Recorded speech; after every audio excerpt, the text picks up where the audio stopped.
In Christ, you have been enriched in every way, with all kinds of speech and with all knowledge.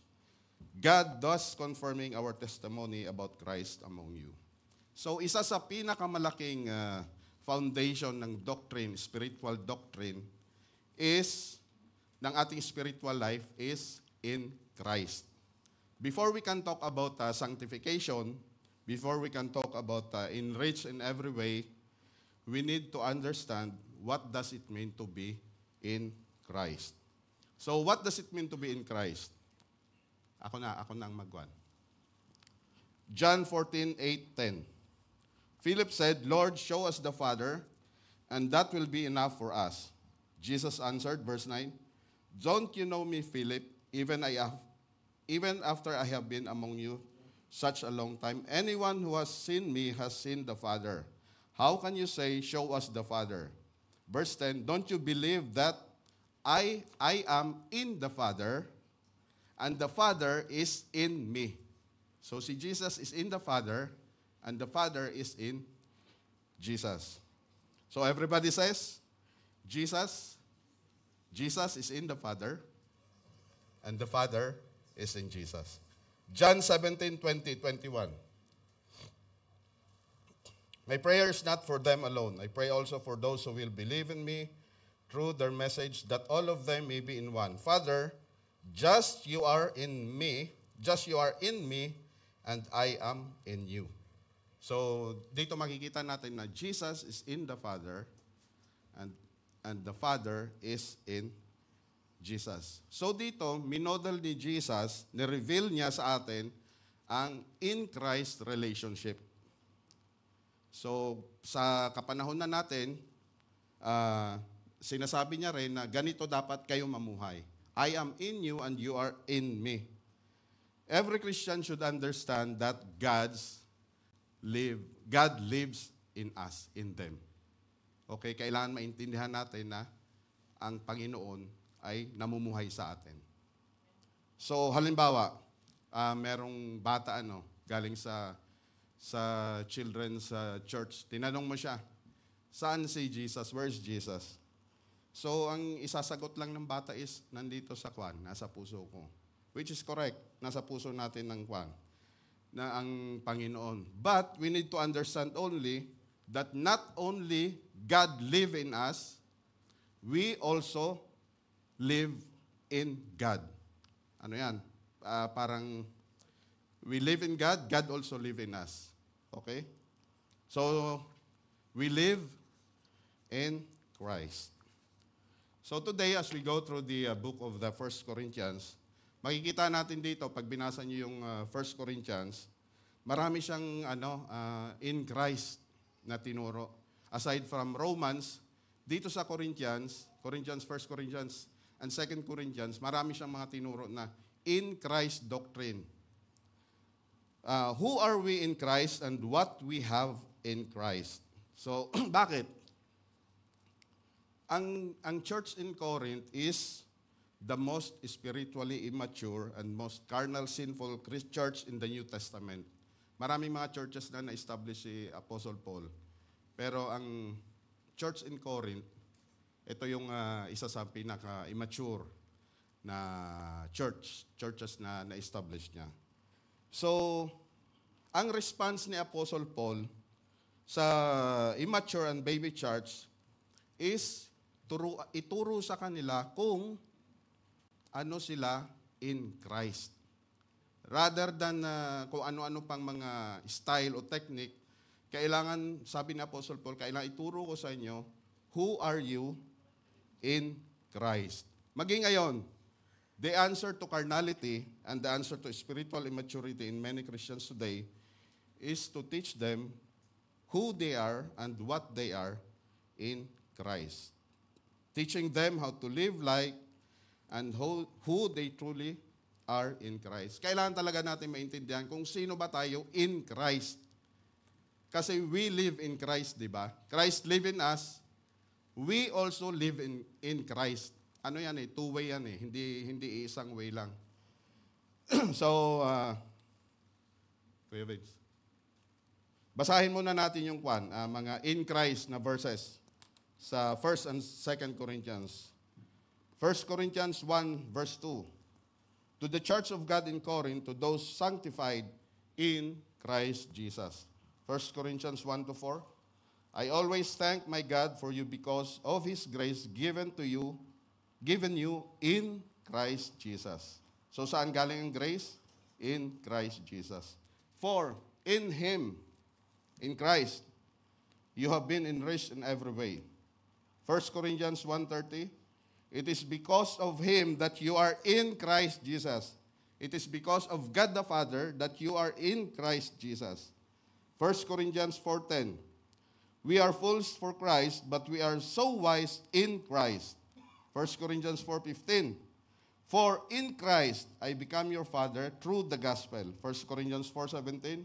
My way of life in Christ Jesus. 1 Corinthians 5:18. Then those who have fallen asleep in Christ are lost. 1 Corinthians 15:19. If only for this life we have hope in Christ. 1 Corinthians 15:22. So, in Christ, all be made alive. 1 Corinthians 15:21. 1 Corinthians 15:21. 31. I face death every day, yes, just as surely as I boast about you in Christ Jesus our Lord. 1 Corinthians 16:24. My love to you all in Christ Jesus. Amen. 2 Corinthians 1:20. For no matter how many promises God has made, they are yes in Christ.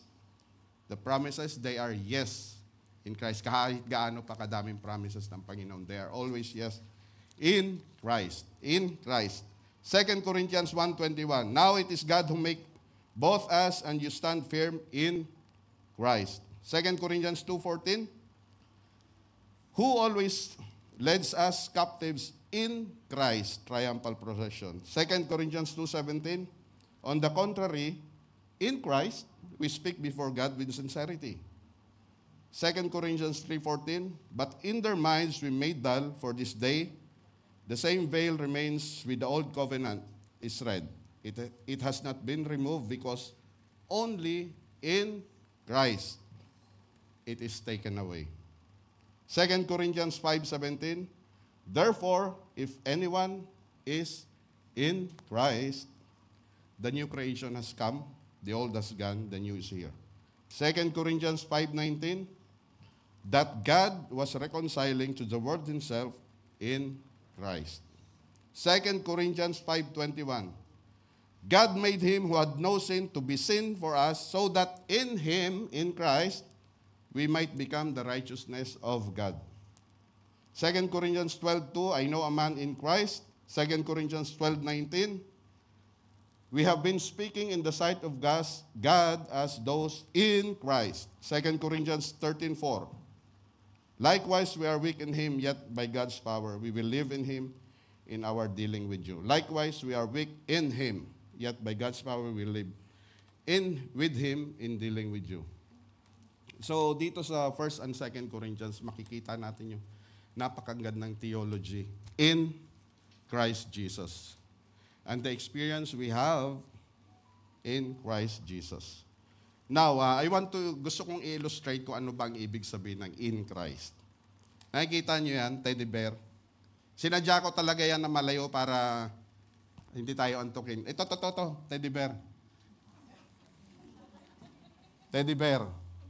Nakikita nyo? Tayo-tayo muna, galaw-galaw.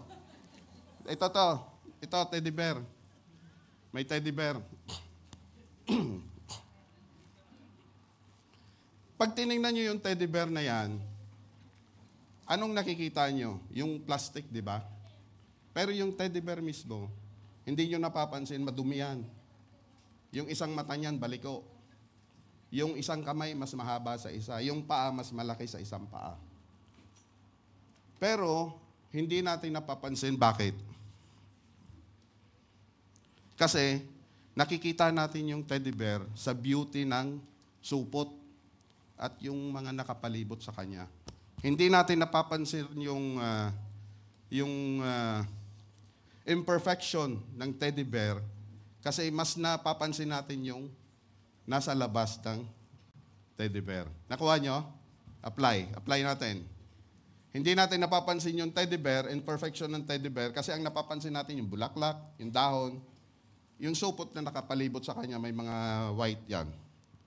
So, pag tinitingnan tayo ng God the Father, hindi niya tayo nakikita, hindi niya nakikita kung ano ang imperfection natin.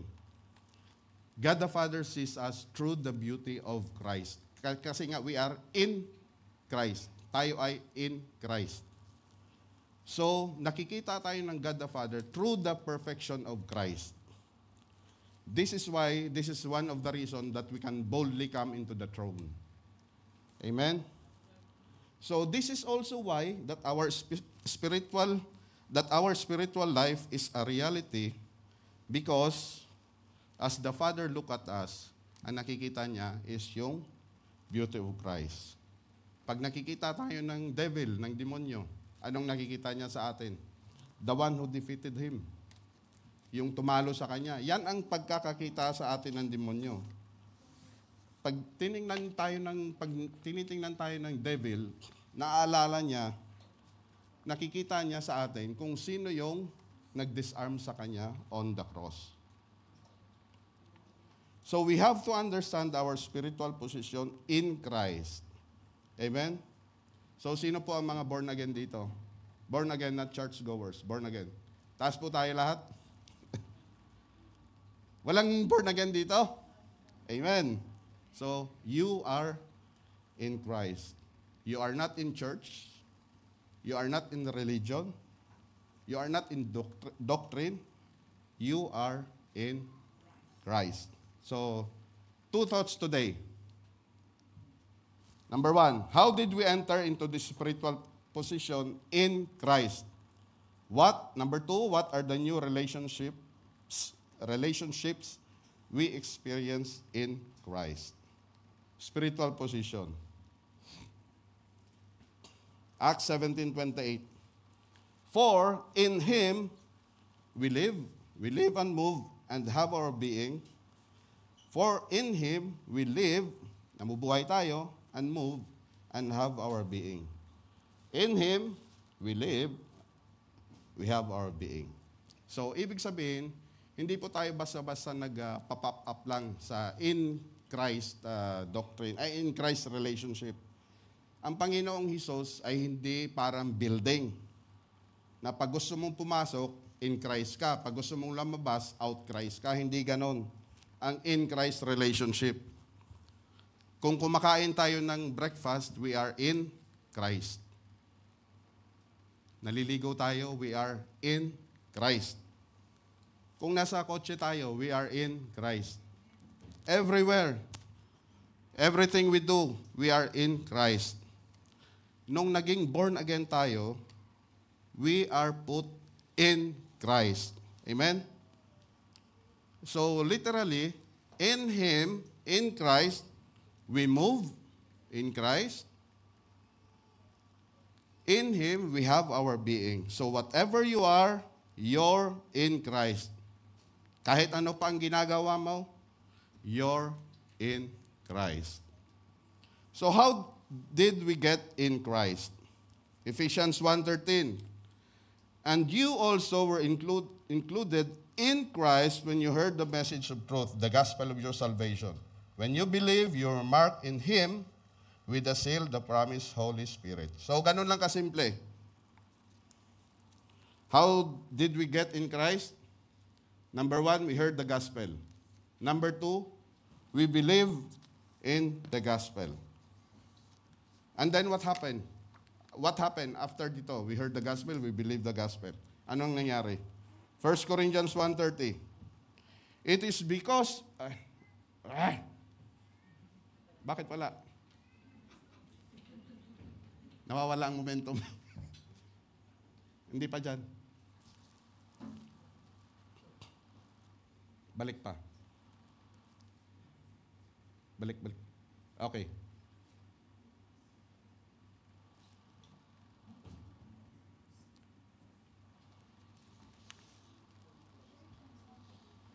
How did we get in Christ? Okay, susunod po dyan.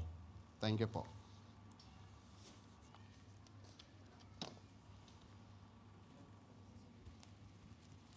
So, we heard the gospel, we believed the gospel, and then what happened? 1 Corinthians 1:30. It is because of Him that you are in Christ Jesus. It is because of the Father that we are in Christ Jesus, who become for us wisdom from God. That is our righteousness, holiness, and redemption. So, nung narinig mo ang gospel at naniwala ka sa gospel, hindi yun ibig sabihin na na-transfer ka na from kingdom to darkness, from kingdom of darkness, or na-transfer mo yung sarili mo in Satan's family. We cannot change our spiritual position. Ang nakaka-change lang nito ay ang Panginoon. So kung ano ka dati, merong ginawa ang God the Father in Christ. So medyo mahirap intindihin ito spiritually because we still live in a physical world. But kung titingnan natin, it was God who took us and included us in Christ. Hindi kung ano yung ginawa natin. It was God. Kung ano yung ginawa ni God the Father, yun ang naglagay sa atin in Christ. God put me in Christ. So now, when this happens, may mga changes na nangyayari sa ating buhay. First of all, we experience redemption. Ephesians 1:7. In Him, in Christ, we have redemption through His blood, the forgiveness of sins in accordance with the riches of God's grace. Saan daw? Saan ang redemption natin? In Him. Not in church, not in religion, in Him, in Christ. So, in Him, you have redemption. In Him, you have already experienced, redemption. In Him, God bought you back. So ano bang ibig nang sabihin ng God bought you back? So sinong nagsasangla dito? Yung nagsangla ka sa pawn shop. Redemption is literally means yung tinubos mo. Yan ang literal na explanation ng redemption. Tinubos ka ng Panginoon mula sa darkness. So, yun yung binili mo yung alahas, so kailangan mo ng pera, sinangla mo siya sa pawn shop, tinubos mo siya, yun yung redemption. Literally means you buy it back. Binili mo siya. So, as one time we live for God, we follow God, we serve God, and then sin came into the world and we started following the devil. And nung na-born again tayo, kinuha tayo ng Panginoon. Now, itong redemption na ito is not future. It is already done. You have been redeemed. We already been redeemed in Christ Jesus. So pag na-redeem tayo, Satan has no claim over our life. Okay? Tandaan niyo yun. In Christ, Satan has no claim over our life. Merong mga kwento na halimbawa, yung isang bata ginamit nung quack doctor. Tapos sabi nung bata, I belong to the devil kasi ginagamit ako na medium nung kwan eh. Nung bago siya halimbawa na bago niya nakilala ang Panginoon, sabi nung bata, ginagamit ako ng kwan, ng quack doctor o na medium para kausapin yung mga espiritu. So siguro I belong to the devil. Doesn't matter. Doesn't matter. Walang problema. We don't care kung ano pa yung in Christ, it doesn't matter na kung ano yung past mo. In Christ, it is already settled. We are already been redeemed. So, everybody says no claim. Walang claim si Satan. You are bought and paid for by the blood of Jesus. Amen? So ano pa? You are marked. Ito yung mga changes na nangyayari. You are marked. Ephesians 1:13, NIV. And you also were included in Christ when you heard the message of truth, the gospel of your salvation. When you believed, you were marked in Him with a seal, the promised Holy Spirit. Ephesians 1:13, NLT.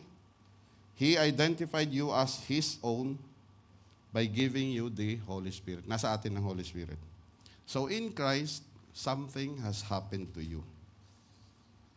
God put the Holy Spirit in you, so we became the temple of the Holy Spirit. So sabihin nga natin, the Holy Spirit lives in me. Amen. So now, the Holy Spirit coming in you and living in you at salvation mark you. So nung na-save ka, you believe the gospel, you heard the gospel, ang Holy Spirit ay nanahan sa'yo. You're already been marked. Anong mark sa'yo? Belongs to God. Para kang kwan. Yun nga yung sinasabi natin kanina na pag nakikita ka ng kwan, ng devil, because of you've been brought back sa redemption, yan ang nakikita nila belongs to God. Meron ba kayong kwan, yung nakikita nyo yung aso, may tag, may pangalan? So pag nakita nyo yung aso, sasabihin nyo, ay kay Kwan pala ito, kay Brother Cedric pala itong aso na to. Kasi, may mark siya. Same with us. Sabihin natin, I am claimed by God. Amen. Grabe, ano? Claim tayo ng Panginoon. In Christ, merong mga recreation process na nangyari sa buhay natin. 2 Corinthians 5:17. Therefore, if anyone is in Christ, the new creation has come, the old has gone. The new is here. So God continues to perfect the good He began in our lives. Ephesians 2:10. For we are His workmanship, created in Christ Jesus for good works, which God prepared beforehand that we should walk in them. So, God is working in us. Alam ng Panginoon na hindi tayo perfect. Pero, nakikita niya tayo sa perfection ni Christ. So, He keeps working in our lives. So, we are all work in progress. Amen? So ano ba itong mga works na ito? If we are all works in progress, ano ba itong mga works na ito? Well, we pass from death to life. 1 Corinthians 15:22. For us in Adam all die. So in Christ, we all made alive. So our spiritual life came back into us when Adam sinned. Alam natin, nagkasala sa Adam, so nagkaroon ng death. Death is not the physical death. Death is separation. Na-separate tayo because of sin. Separation from God. But in Christ, that separation is gone. Sabihin natin, gone. It's gone. The separation of us to God is already gone. It's gone na. Romans 6:11. In the same way, count yourselves dead to sin but alive to God in Christ Jesus. So, dito nakikita natin na before we are dead in sin, but in Christ, nagkakaroon ng reconciliation. When we were unsaved, we were dead to God. So, nakikita niyo yung sa movie, tapos may namatay yung tao na baril. So minsan nakikita natin, gumaganon pa yung mata niya. Minsan nakikita natin, tumitibok pa yung puso niya o nag-smile pa siya. Nahagip ng camera. Pero actually, the idea of dead is, kailangan wala kang nararamdaman. You don't feel touch, you don't see, you don't hear sounds, you're dead. Separation takes place. Nung namatay ka, nagkakaroon ng separation. ng mga feeling. Wala kang nararamdaman na eh. Now, ganyan din yung ganyan din yung nangyayari sa atin if we were dead to God. Nung hindi pa natin nakikilala ang Panginoon, we are dead to God. Ganyan din yung nangyayari. Nothing affects us in the things of God. Wala tayong nararamdaman sa things of God. But in Christ, we are alive to God. We hear God's voice. Naririnig na natin yung tinig ng Panginoon. We feel God's touch. Nararamdaman natin yung touch ng Panginoon. We feel God's touch. We respond to the guidance and the leadership of the Holy Spirit. We are alive. When we got saved, all of a sudden, we began to understand God is real. Nung na-save tayo, we have been reconciled with God. Amen? 2 Corinthians 5:19.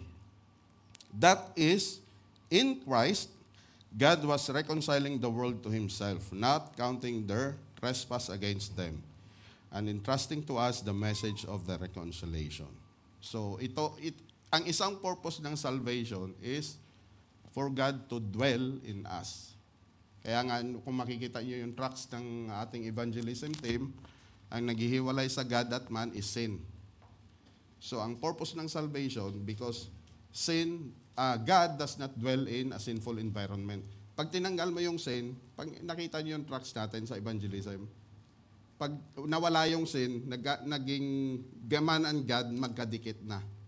Pero pag may sin, yan ang purpose ng salvation, for God to dwell in us. Reconciliation. Nasaan si Kuya Cedric? Kuya Cedric and Sister Ezra, pwede po ba kayong tumayo? Ano lang to para mawala yung antok natin?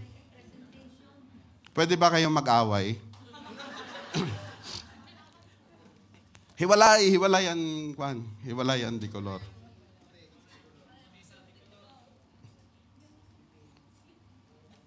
So nag-away silang dalawa. After some time, na-realize nila na mahal pala talaga nila ang isa't isa. So, ano ang kauna-unahan nilang gagawin? Of course, magkikita. Ano pa? Ano yung kailangan nila i-deal? They have to deal with the past.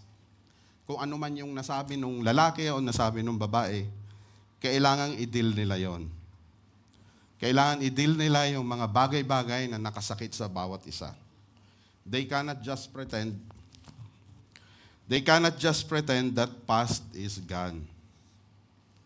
Time does not heal all wounds. Sabi nga ng wisdom, if time heals, God is unnecessary. So we need God. But notice, when God reconciled the world to Himself, in Christ, He didn't count men's sin against them. 2 Corinthians 5:19. That is, in Christ, God was reconciling the world to Himself, not counting their trespass against them, and entrusting to us the message of reconciliation. So, yung kanina, yung sa example ko sa kana Brother Cedric, nagkaroon ng kapatawaran, pero dinil nila yung past nila. In Christ, kung ano man yung nakaraan natin, importante ito, kung ano man yung nakaraan natin, erase. Wala yan. Erase na yan. Hindi yan dinidil ng Hindi yan dinidil ng ating Panginoon. God does not determine your future because of your past. Kung ano yung past natin, na patawad natin. Kinalimutan na ng Panginoon yan. Hindi kagaya sa mga tao na forgiveness pero nandyan pa rin. Kagaya ng sinabi ni Apostle Paul, Galatians 2:17. We are justified in Christ Jesus. Meaning of justified, as if we never sinned. We are justified in Christ, as if we never sinned. Grabe ano? Dami mo ng kasalanan, nung na-save ka, you have been in Christ, na-justify ka, as if you never sinned. Wala kang past. Ang Panginoon, He doesn't just forgive, because forgiveness means to deal. You are still dealing with the past. But ang Panginoon may mas pa sa forgiveness. You have been justified. So as if you never sin. Halimbawa, sabi mo, Lord, hindi ako karapat-dapat sa iyo kasi maalala mo nung bata pa ako. Kinupit ko yung 500 ng nanay ko sa wallet niya. Sabi ng Panginoon, anong pinagsasabi mo? Ganon ang Panginoon. Mula nung naging napasama ka in Christ, yung mga nakaraan mo is erased. Kaya sa buhay natin, hindi natin kailangan lagi nating tinitingnan yung past natin. Walang matter yan sa Panginoon. In Christ. So, sabi nga, well, I'm so depressed. So, bakit ka depressed? Sabi nung isang tao. Because of my past. Wala po tayong past. In Christ, wala po tayong past. Jeremiah 29:11. For I know the plans I have for you, declares the Lord, plans to prosper you and not to harm you, plans to give you hope and future. Ang plano lang ng Panginoon is to give us a better future. God has only planned for your future. So ano pa? 2 Corinthians 3:14. But their minds made dull, for to this day the same veil remains when the old covenant is read. It has not been removed because only in Christ it has been taken away. So in Christ, the veil, veil ba yun? Yung parang harang, is taken away. Before, we didn't understand the Bible. Ito yung mga yung mga changes na nangyayari. Ito yung mga changes na nangyayari sa buhay natin. Before, we didn't understand the Bible. We didn't understand the things of God. Our mind was veiled. But in Christ, the veil is taken away. 2 Corinthians 5:21, God made him who had no sin to be sin for us, so that in him we might become the righteousness of God. In Christ, we are the righteousness of God. Wala po tayong ginawa. Quit trying to make yourself holy. You're not gonna be holy because of what you did or what you do. We are the righteousness of God in Christ Jesus. Kaya ito nga importante. Learn to live like who you are in Christ. Learn to live like who you are in Christ. Kailangan maintindihan natin, ano ba talaga tayo in Christ? In Christ, you are the righteousness of God. In Christ, you are the righteousness of God. Yung promises from Revelation, from Genesis to Revelation, sa inyo yan. Kung ano man yung promesa ng Panginoon, from Genesis to Revelation, para yan sa atin. Ano pa yung mga nangyari? God's approval. Great Apelles, who is approved in Christ. Great those who belong to the family of Aristobulus. We are circumcised. Colossians 2:11. In him, you were also circumcised with a circumcision not performed by human hands. The whole self ruled by the flesh was put off when you were circumcised with Christ. In the old covenant, the man's walk with God is through the circumcision. It was the sign of the covenant. Pero ngayon, hindi na natin kailangan ng physical circumcision to prove that we have relationship to God. In Christ, we are already circumcised. Circumcision is done. Circumcision of the heart that is done in Christ. So, nangyayari yan in our salvation. So, ano pa? Relationships. Merong there is a whole new set of encounters with God that begins to happen if we are in Christ. Ephesians 2:13. But now in Christ Jesus, you who once were far away have been brought near to the blood of Christ. So, sino may mga anak dito? Maalala nyo pag natutulog yung anak nyo, tapos, halimbawa, nasa bahay nyo kayo, pupunta kayo sa lola, tulog yung bata, binitbit nyo yung bata. Tapos, nag-travel na kayo, mga ilang oras, tulog pa rin yung bata. Pagdating sa bahay ng lola, nilapag niya yung bata, tulog pa rin, tapos bigla siya nagising. Sabi niya, nasaan tayo? Where are we? Sabi ng bata. Sabi mo, nasa lola's house tayo. Sabi mo, nasa lola's house tayo. Sabi ng bata, hindi. Gusto ko matulog sa bahay natin. Nandito ako sa bahay natin. So, it doesn't matter what the kids believe, what the child believe. Ang totoo is, nasaan siya? Nasa bahay ng lola. Kahit ano pa yung paniniwala niya, nasa bahay siya, hindi. Ang totoo is nasa bahay siya ng lola. Ephesians 2:13.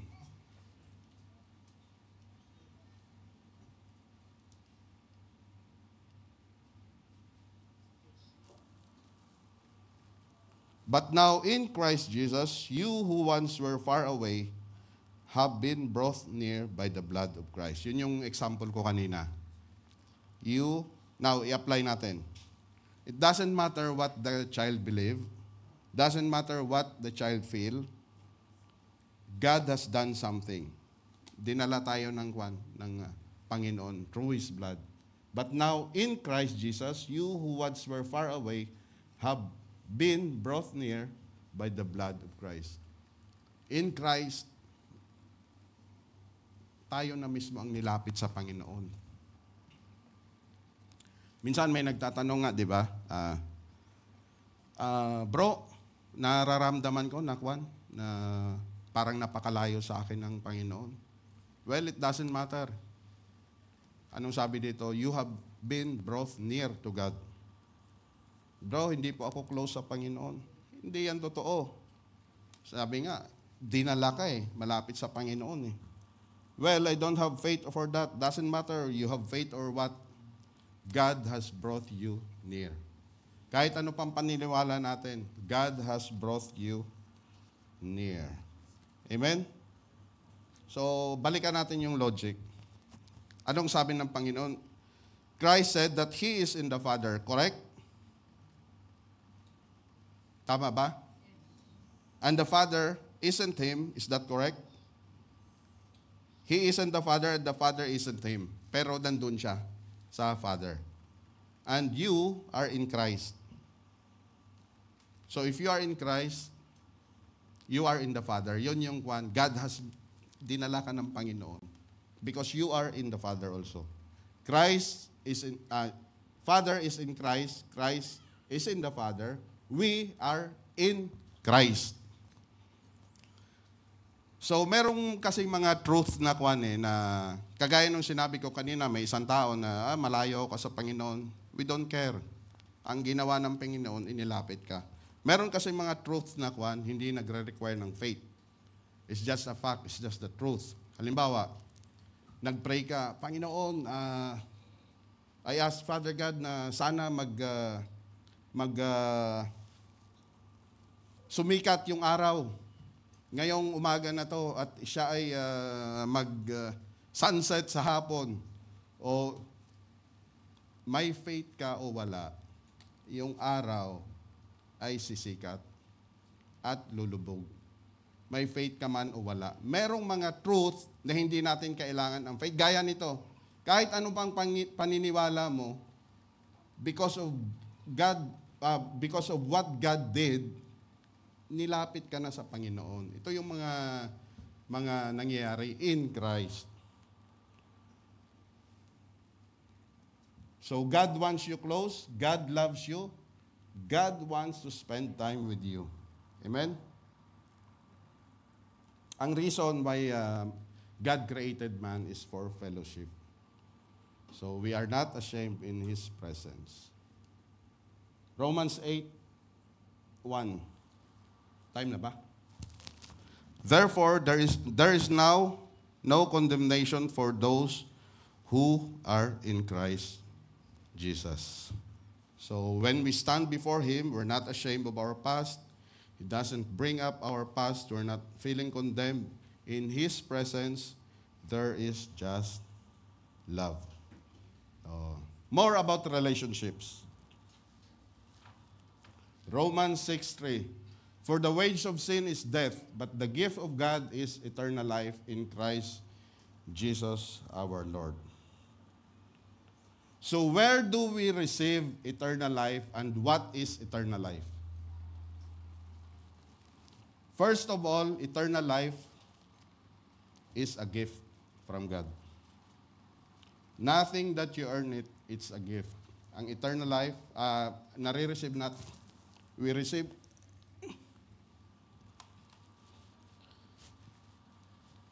eternal life is a gift. But what is eternal life? What is eternal life? John 17:3. Ito yung sinabi ni Jesus. Now, this is eternal life, that they know you, the only true God, and Jesus Christ, whom you have sent. The reason why minsan nag-i-struggle tayo sa eternal life is because we think that eternal life is buhay na walang hanggan. Eternal life po is not buhay na walang hanggan. That is immortality. All people are immortal.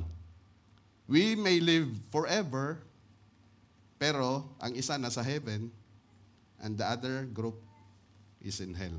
But they will live forever. Pero hindi yan ang eternal life. Every human being is immortal. Yun nga, nawala tayo dito, we will live forever. Ang problema, saan ka? Eternal life does not deal with the duration of life. Eternal life deals with a relationship. Balikan natin. Now this is eternal life, that they know you, the only true God, and Jesus Christ, whom you have sent. Eternal life is knowing God.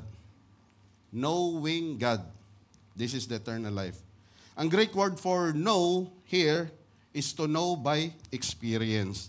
It's a relationship encounter. Yun yung eternal life. That they may know you, the only true God, and Jesus Christ, whom you have sent. So, eternal life is knowing God. Eternal life is an experiential knowledge of God the Father, an experiential knowledge of God the Son. It's a relationship. You cannot have a relationship with someone na hindi mo kilala.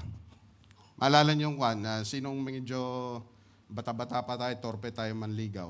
So, meron tayong nagugustuhan, but hanggang tingin na lang tayo, hanggat hindi natin nakakausap yung tao na yon o nagkakaroon tayo ng encounter, ng experiential knowledge, nai-inlove lang tayo sa isang fantasy. Nai-inlove tayo sa isang idea. Walang relationship. Kailangan magkaroon ka ng experiential knowledge. Kaya yan yung sinabi natin kanina na we feel God's touch, we heard God, kasi nagkakaroon tayo ng experiential knowledge. Eternal life is a relationship. Hindi yan yung hindi yan yung bigay pa tayo ng isa pa. Ephesians 2:7. In order that in the coming age He might show the incomparable riches of His grace expressed in His kindness to us in Christ Jesus. Kindness of God. This is a relationship experience. Kindness is a relationship experience. Naalala nyo pa ba na hindi nyo naman kilala yung tao, naging kind kayo, nagkakaroon kayo ng relationship. Amen? Time na ba? Wala pa ano? Okay? Aalugin ko kayo. Galatians 3:26-28. So in Christ Jesus, you are all children of God through faith. For all of you who were baptized into Christ have clothed yourself with Christ. There is neither Jew nor Gentile, neither slave nor free, nor there male and female, for you are all one in Christ. So ang Greek word dito ng son, for you are ng son, is a very strong word. It literally means the eldest son who is the heir or tagapagmana. In Christ, there is neither Jew nor Gentile, neither slaves nor free, nor there is male and female, for you are all one in Christ. So everybody says, we are all one in Christ. We are all one in Christ. There is no male. Sa News BS namin, minsan napapag-usapan namin yung all-male church. Okay lang ba na magkaroon ng mga leaders na babae? So, personally sa akin, lagi kong ino-oppose yung idea ng all-male church. Kasi, ito yung Galatians, we are all equal in Christ. You are, ladies, you are also the eldest son of God. Full heir, tagapagmana. Hindi kagaya noon. In Christ, ladies, you are full heir. So, ang application nito, halimbawa in the future, wala na tayo dito sa ANCF, so napadpad kayo sa ibang lugar, naghanap kayo ng ibang church. Pagka napadpad kayo sa isang church na puro lalaki, sa akin lang ito pero sa akin lang, pag napadpad tayo sa isang church na puro lalaki, means, for me, hindi siya magandang church. Kasi dito pa lang sa Galatians 3:26-28, sabi dito, there is no male or female. We are all in Christ. For you are all one in Christ. We are all equal in Christ. So, kailangan sa isang church, meron din tayong mga babaeng leaders. Hindi pwedeng lahat ay lalaki. Male dominance yan. In Christ, walang Chinese, walang Pinoy, walang Indonesian, walang Indian, walang Nepali. We are all same in Christ. Walang mahirap, walang mayaman. Sabi nga nung isang mayaman, I am powerful, I am better than you. Excuse me. In Christ, pantay-pantay po tayo. Maging engineer ka man, doktor ka, o working in office, meron kang 5 doctorate degree. But in Christ, kapantay mo lang yung hindi graduate. In Christ, lahat tayo ay pantay-pantay. Kaya nga sa buhay natin, we don't look up, we don't look down. Kailangan straight tayo. Madali itong sabihin pagka minsan nasa mababang, hindi naman mababa. Madaling sabihin ito kung hindi pa tayo financially blessed minsan. Pero pagdating nung time na naging financially blessed tayo, abay, feeling mo mataas ka na. In Christ, pantay-pantay po tayo. Wala pong nakakalamang. In Christ, kahit sino ka pa. Kahit sino ka pa. In Christ, we are all equal. Amen? So, yan yung mga in Christ relationship. Now, how do we know that we are in Him? Paano natin malalaman na nandun nga tayo sa Panginoon? 1 John 2:5. But if anyone obeys His word, love for God is truly made complete in them. This is how we know that we are in Him. Whoever claims to live in Him must live as Jesus did. So how do we know that we are in Him? We live as Jesus did. Kung ano yung nasabi ko na kanina, naging role model, ni-reveal ng Panginoon kung paano tayo maging in Him, yung sa unang-una. Pero, we live like Jesus. Paano kung nagkakamali tayo? Of course, tao lang tayo, nagkakasala naman talaga tayo. Ano sabi? 1 John 3:6-8. No one who lives in Him keeps on sinning. No one who continues to sin has either seen Him or known Him. So, sino po sa atin dito ang nagkakasala pa? Wala. Sino po dito sa atin ang nagkakasala pa?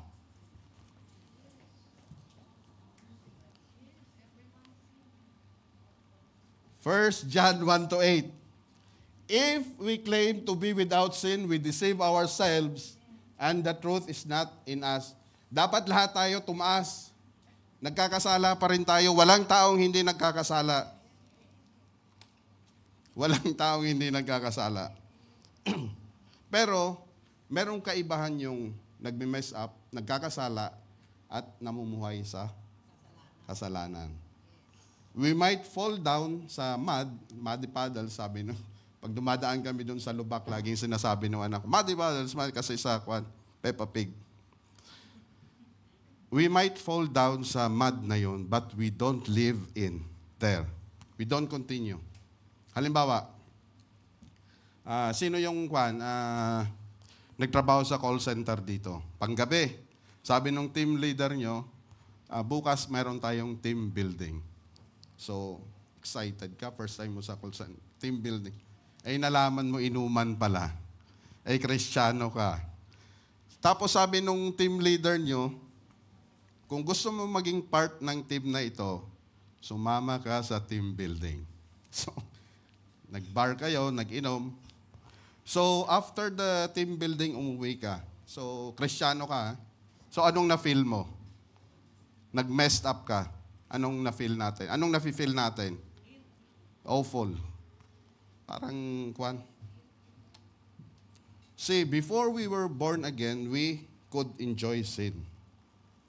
Pero pagka naging born again tayo, hindi churchgoers Pag naging born again tayo, the Holy Spirit lives in us and He convicts us of sin. So now when we sin, we don't like it anymore. We are not good sinners. Hindi na tapay. In Christ, we are not good sinners.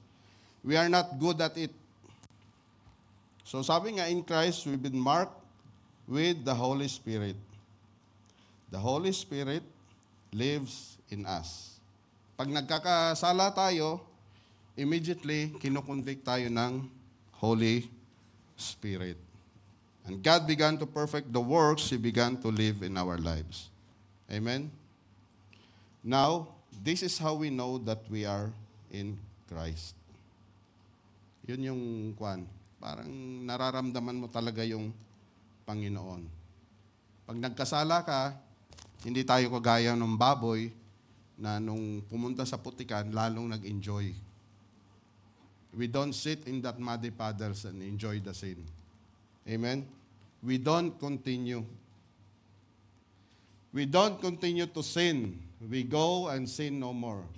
This is how we know that we are in Christ. Amen?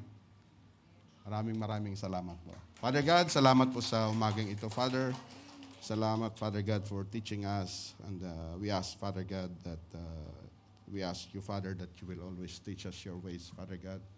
Thank you for your word, Father God, that we know who are we in Christ, Father God, and who we are in Christ, Father God. Lord, salamat po sa umaga ito. Bless mo po ang lahat, Father, in Jesus' name. Amen.